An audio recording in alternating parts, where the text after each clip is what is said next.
Hello aspirants, welcome you all to study IQ। This is Divya Parmar और आज हम discuss करेंगे यहाँ पर जून 16 टू 30 ऑफ 2021 के महत्वपूर्ण करंट अफेयर्स। यहाँ पर हम जून 2021 के पार्ट 2 यानी कि सेकेंड हाफ के करंट अफेयर्स को देखेंगे, जो कि एग्जाम पॉइंट ऑफ व्यू से हमारे लिए महत्वपूर्ण है। यहाँ पर फर्स्ट क्वेश्चन हमारे पास है, which of the following will become the first district in the country where all the anganwadi centers will be rationed with energy। तो यहाँ पर ध्यान रखिए कि देश का प्रथम यहाँ पर डिस्ट्रिक्ट बनने जा रहा है हमारा हरदा, जहां पर क्या होगा, जितने भी आंगनवाड़ी सेंटर्स होंगे यानी इस पूरे जिले में जितने भी आंगनवाड़ी के केंद्र होंगे उन सभी को यहाँ पर क्या किया जाएगा, सोलर एनर्जी के द्वारा यहाँ पर बिजली प्रदान की जाएगी। तो इस प्रकार की ये स्कीम है और यहाँ पर इसमें हम देखें तो दोस्तों हरदा जो है ये पहला यहाँ पर डिस्ट्रिक्ट बनने जा रहा है कंट्री का, जहां पर 550 आंगनवाड़ियां इस समय है। इनका जो क्रम है या इनकी संख्या जो है इसे ध्यान रखिएगा। 550 आंगनवाड़ियां जो है इन सभी में सोलर एनर्जी जो है इसके द्वारा इल्यूमिनेशन किया जाएगा और इसके साथ साथ यहाँ पर CD फैंस लगाए जाएंगे, जो कि यहाँ पर बच्चों को यहाँ पर प्रोटेक्ट करने में हेल्प करेंगे मस्किटोज और हीट से। यहाँ पर लगभग 10-10 वॉट के LED बल्ब लगाए जाएंगे, जिसके ऊपर यानी संपूर्ण स्कीम के ऊपर सरकार के द्वारा 7,610 रुपए जो हैं एक सेंटर पर खर्च किए जाएंगे। यहाँ पर नेक्स्ट अगर हम देखें तो ये जो सिस्टम पूरा बनाया जाएगा इसमें कोई ग्रिड सिस्टम नहीं होगा, साथ ही साथ किसी भी प्रकार की बैटरी का यहाँ पर इम्प्लीमेंटेशन नहीं किया जाएगा। अब यहाँ पर हम देखें तो ये जो पूरी स्कीम है इसको क्रियान्वित करने के लिए यहाँ हेल्प की गई है energy Swaraj foundation of Harda, यानी कि यहाँ पर ये जो इंस्टीट्यूट है या ये जो पर्टिकुलर फाउंडेशन है ये यहाँ पर सरकार की मदद कर रहा है, जिससे कि यहाँ पर ये जो पर्टिकुलर प्रोग्राम है इसे फुलफिल किया जाएगा। यहाँ पर हरदा डिस्ट्रिक्ट जो है अभी तक यहाँ पर लगभग 100 आंगनवाड़ी सेंटर्स जो है इनमें ये पब्लिक कॉर्पोरेशन से किया जा चुका है और 15 अगस्त तक का यहाँ पर टारगेट रखा गया है कि लगभग 550 जो रिमेनिंग सेंटर्स हैं उन सभी में भी यहाँ पर सोलर एनर्जी से यहाँ पर इल्यूमिनेशन का ये जो प्रोग्राम है वो फुलफिल किया जाएगा। इस प्रकार की ये संपूर्ण स्कीम है जो हमारे लिए महत्वपूर्ण है। अगला प्रश्न हमारे पास है, which shooter from Madhya Pradesh beat the world record of Aysegul Pehlivanlar of Turkey along with securing the Paralympic quota for India at the Tokyo Olympics. तो दोस्तों टोक्यो ओलंपिक्स में यहाँ पर मध्य प्रदेश की रुबीना फ्रांसिस जो है, इनका पिक्चर आप देख सकते हैं। रुबीना फ्रांसिस जी जो हैं ये मध्य प्रदेश की एक ऐसी शूटर या एथलीट हैं जिन्होंने यहाँ पर वर्ल्ड रिकॉर्ड ब्रेक किया है टर्की की प्लेयर है आयसगुल पहलवानहर उनका, और इन्होंने यहाँ पर ग्रैब की है पूरे वर्ल्ड में फर्स्ट पोजीशन। तो यहाँ पर इनके बारे में अगर हम देखें तो मध्य प्रदेश की शूटर है रुबीना फ्रांसिस और यहाँ पर ये 10 मीटर एयर पिस्टल में पैरा विमेन जो है उसमें पार्टिसिपेट करती हैं। ध्यान रखिएगा ये पिस्टल शूटर है और यहाँ पर जो world shooting para sports cup होगा पेरू में, उसमें यहाँ पर इन्होंने जो है फर्स्ट रैंक हासिल की है। इसके साथ साथ यहाँ पर इन्हें इस पर्टिकुलर इवेंट में फर्स्ट रैंक हासिल करने के कारण पैरा ओलंपिक कोटा में इंडिया की ओर से यहाँ पर टोक्यो गेम्स जो होने वाले हैं इस साल के, उनमें भी यहाँ पर स्थान मिला है। इन्होंने अपना जो करियर है वो 2006 में शुरू किया था और यहाँ जबलपुर के एकेडमी से इन्होंने क्या किया है, शूटिंग जो है इसका प्रशिक्षण लेना शुरू किया। एंड देन 2017 में इन्होंने जो है मध्य प्रदेश शूटिंग एकेडमी में अपनी प्रैक्टिस शुरू की। इस प्रकार से यहाँ पर इनकी जो अचीवमेंट्स है उनके तौर पर आप देखें तो लगभग 15 मेडल्स जो है रुबीना अब तक जीत चुकी हैं। ये एक बड़ी अचीवमेंट है और इन्होंने नेशनल और इंटरनेशनल लेवल पर यहाँ पर ये मेडल्स जीते हैं, जिसके लिए हमारे मध्य प्रदेश के चीफ मिनिस्टर श्री शिवराज सिंह चौहान जी और हमारी जो स्पोर्ट्स मिनिस्टर है यशोधरा राजे सिंधिया जी, दोनों ने इन्हें यहाँ पर कॉन्ग्रेचुलेट भी किया है। तो इस प्रकार से ये हमारे लिए जो है प्रीलिम्स के एग्जाम में भी और उसके साथ साथ अन्य एग्जाम्स में भी एक इम्पॉर्टेंट क्वेश्चन के रूप में हमें इसको थोड़ा सा प्रिपेयर करके रखना है। नेक्स्ट प्रश्न हमारे पास आता है, which of the following university of Madhya Pradesh has been awarded with platinum rating in teaching and learning employability and entrepreneurship. तो यहाँ पर इस प्रकार से ये मॉडर्न जो एरा है इसमें यहाँ पर प्लेटिनम रेटिंग मिली है कौन सी पर्टिकुलर यूनिवर्सिटी को, टीचिंग एंड लर्निंग के लिए और एंटरप्रेन्योरशिप में अच्छा कार्य या अच्छी ट्रेनिंग देने के लिए। तो ये यूनिवर्सिटी है दोस्तों हमारे मध्य प्रदेश की Jagran lake city university of Bhopal. इस पर्टिकुलर यूनिवर्सिटी को 2 कैटेगरीज में ये अवार्ड दिए गए हैं। यहाँ पर इसे डायमंड रेटिंग में भी अवार्ड मिला है और उसके साथ साथ प्लेटिनम रेटिंग में भी इस पर्टिकुलर यूनिवर्सिटी को अवार्ड दिया गया है एंटरप्रेन्योरशिप, एम्प्लॉयबिलिटी एंड लर्निंग और ट्रेनिंग के लिए। सबसे पहले यहाँ पर इसकी कुछ इंपॉर्टेंट इन्फॉर्मेशन हम देखें तो देखिए, जागरण लेक सिटी यूनिवर्सिटी जो है, जिसे हम शॉर्ट में JLU कहते हैं, यहाँ पर इसे डायमंड रेटिंग मिली है।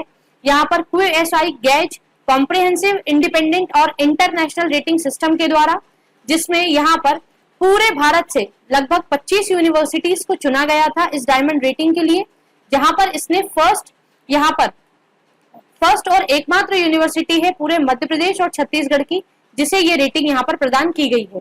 इसके साथ साथ यहाँ पर इस पर्टिकुलर यूनिवर्सिटी ने डिफरेंट बेंचमार्क्स यहाँ पर सेट किए हैं और इसके साथ साथ ग्लोबल जो हायर एजुकेशन के पैरामीटर्स हैं उन पर इसने काफी अच्छा यहाँ पर प्रदर्शन किया, जिसके लिए इसे यहाँ पर डायमंड रेटिंग दी गई। नेक्स्ट, यहाँ पर इस पर्टिकुलर यूनिवर्सिटी को प्लेटिनम रेटिंग दी गई है एम्प्लॉयबिलिटी, एंटरप्रेन्योरशिप आदि में। और यहाँ पर जो पर्टिकुलर फैसिलिटीज होती हैं, जैसे कि फैकल्टीज कैसी हैं, इंफ्रास्ट्रक्चर कैसा है, उन सभी के लिए यहाँ पर इसे ये दोनों पर्टिकुलर रेटिंग्स दी गई हैं। ये एक न्यू प्रकार का क्वेश्चन है, या यहाँ पर आप कह सकते हैं कि ये एक जो रेटिंग का सिस्टम है आपके क्वाजी गेज की तरफ से जो किया गया है, ये नया है हमारे लिए, इसलिए ये प्रश्न जो है परीक्षा की दृष्टि से आपके लिए महत्वपूर्ण हो जाता है। तो थोड़ा सा हमें ध्यान रखना है कि प्लेटिनम और डायमंड दोनों ही रेटिंग्स इस पर्टिकुलर यूनिवर्सिटी को संपूर्ण मध्य प्रदेश और छत्तीसगढ़ में से दी गई है। अगला प्रश्न हमारे पास है, who has been appointed as the coach of men's and women hockey academy recently. तो दोस्तों, men and women hockey academy के लिए यहाँ पर जिनका चयन किया गया है वो है समीर दास जी एवं शिवेंद्र सिंह जी। यहाँ पर आप पिक्चर देखेंगे, ये है समीर दास और ये है हमारे पास शिवेंद्र सिंह जी। तो इसका जो आंसर होगा वो हो जाएगा ऑप्शन सी, यानी कि बोथ A एंड B। यहाँ पर हम देखें तो याद रखिएगा कि वोकल फॉर लोकल और जो प्रोग्राम चलाया गया है हमारे मध्य प्रदेश शासन के द्वारा, उसके तहत यहाँ पर जो स्पोर्ट्स डिपार्टमेंट है इसने अपनी वेरियस एकेडमीज के में कोचेस की नियुक्ति की है और इसीलिए यहाँ पर भोपाल के हमारे जो फॉर्मर प्लेयर हैं या ओलंपियन प्लेयर रहे हैं मध्य प्रदेश की ओर से समीर दास जी, इन्हें यहाँ पर मध्य प्रदेश की जो मेंस हॉकी एकेडमी है उसके कोच के रूप में नियुक्त किया गया है। और इसके साथ साथ यहाँ पर जो शिवेंद्र सिंह जी हैं, इन्हें ग्वालियर में जो विमेंस हॉकी एकेडमी है उसके कोच के रूप में नियुक्त किया गया है।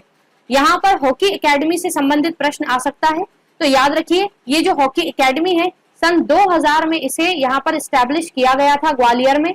मध्य प्रदेश की एकमात्र हॉकी एकेडमी है और यहाँ पर अगर हम देखें तो टोक्यो ओलंपिक में भी Indian women and men's team जो है इसमें कुछ पर्टिकुलर यहाँ पर जो प्लेयर्स हैं उन्हें इस एकेडमी में ट्रेनिंग दी जा रही है। इस तरह से मध्य प्रदेश की हॉकी एकेडमी जो है ये हमारे लिए इंपॉर्टेंट है। और साथ ही साथ ध्यान रखिएगा कि यहाँ पर जितने भी हमारे यहाँ के जो कोचेज हैं जो भी नए नियुक्त हो रहे हैं, इनके नाम ये सभी एग्जाम पॉइंट ऑफ व्यू से महत्वपूर्ण है कि आपसे किसी भी तरह से क्वेश्चन के रूप में पूछे जा सकते हैं। अगला प्रश्न हमारे पास है, under the bulk drug park प्रोत्साहन योजना of minister of chemicals and fertilizers government of India will establish medical device park at. तो दोस्तों यहाँ पर एक बल्क ड्रग पार्क प्रोत्साहन योजना चलाई जा रही है हमारी सेंट्रल गवर्नमेंट की जो मिनिस्ट्री है केमिकल्स एंड फर्टिलाइजर्स उसके द्वारा। तो इसमें होशंगाबाद का जो बाबई है दोस्तों, बाबई मोशा जो है होशंगाबाद का, इस विलेज में पर्टिकुलरली मेडिकल डिवाइस पार्क जो है उसे यहाँ पर स्थापित किया जाएगा। तो यहाँ पर हम देखें तो मेडिकल डिवाइस पार्क जो है ये कैसे यहाँ पर स्टैब्लिश हो रहा है। तो देखिए यहाँ पर सेंट्रल गवर्नमेंट जो है इसके लिए स्पेशल फाइनेंशियल फैसिलिटीज यहाँ पर प्रोवाइड कर रही है।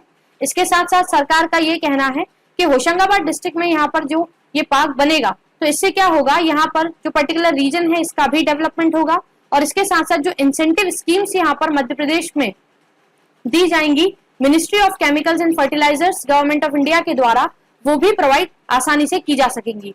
इसके साथ साथ यहाँ पर कुछ और कार्य भी इसके तहत किए जाएंगे, जैसे कि मेट्रोपॉलिटन एरियाज का निर्माण किया जाएगा भोपाल एवं इंदौर में। इसके साथ साथ यहाँ पर जितने भी डिसेबल्ड बॉयज एंड गर्ल्स है या स्पेशली एबल्ड जो प्लेयर्स हैं हमारे मध्य प्रदेश के, उन सभी के लिए स्टेडियम्स का निर्माण करवाया जाएगा। और इसके लिए काउंसिल ऑफ मिनिस्टर्स की एक मीटिंग हुई जिसे यहाँ पर हेड किया है हमारे चीफ मिनिस्टर श्री शिवराज सिंह चौहान जी ने, और इसके लिए यहाँ पर बातचीत की गई। तो यहाँ पर हमने देखा कि सबसे पहले तो मेडिकल डिवाइस पार्क का प्रपोजल है होशंगाबाद का, और दूसरा मेट्रोपॉलिटन एरियाज डेवलप होंगे भोपाल एवं इंदौर में, और यहाँ पर स्टेडियम्स बनाए जाएंगे जो डिफरेंटली एबल्ड प्लेयर्स हैं उन सभी के लिए। तो ये इंपॉर्टेंट यहाँ पर क्वेश्चंस हैं जो आपको ध्यान रखना है। अगला प्रश्न हमारे पास है, इन मध्य प्रदेश वैक्सीनेशन महाअभियान जो कि हाल ही में हुआ है विल बी एस्टैब्लिश ऑन। तो ध्यान रखिए 21 जून को यहाँ पर मध्य प्रदेश में वैक्सीनेशन महाअभियान जो है ये किया गया, और इसमें यहाँ पर सबसे बड़ी एक जो उपलब्धि मध्य प्रदेश ने हासिल की है वो ये है कि लाखों की संख्या में लोगों ने अपने आप को इस प्रोग्राम के तहत वैक्सीनेट करवाया, और फर्स्ट डे में ही काफी बड़ा रिकॉर्ड यहाँ मध्य प्रदेश ने इसके तहत बनाया। तो यहाँ पर जो है कोरोना वायरस से लड़ने के लिए यहाँ आप देखेंगे कि लगभग 10 लाख से भी ज्यादा लोगों ने यहाँ पर अपने आप को वैक्सीनेट करवाया, और इसमें 21 जून को सुबह 10 बजे से जब ये प्रोग्राम शुरू किया गया तो तभी से यहाँ पर लोगों ने आकर अपने आप को वैक्सीनेट करवाया, जिसके लिए 7,000 सेंटर सरकार ने बनाए थे, और लगभग 10 लाख लोगों ने पहले ही दिन अपने आप को यहाँ पर वैक्सीनेट करवाया। तो ये सरकार के लिए एक बड़ी उपलब्धि है। साथ ही साथ यहाँ पर मध्य प्रदेश की जो जनता है उसमें जो हर्ड इम्यूनिटी है, उस हर्ड इम्यूनिटी को अचीव करने के लिए भी ये एक इम्पोर्टेंट कदम माना जा रहा है, जिससे कि आगे आने वाले समय में हमारे यहाँ पर इस पेंडेमिक का असर कम होगा और कम से कम यहाँ पर जो केसेस हैं वो सामने आएंगे। इसलिए ये न्यूज महत्वपूर्ण है। आई होप यहाँ पर करंट अफेयर्स जो है उन्हें समझने में आपको हेल्प हुई होगी। Thank you.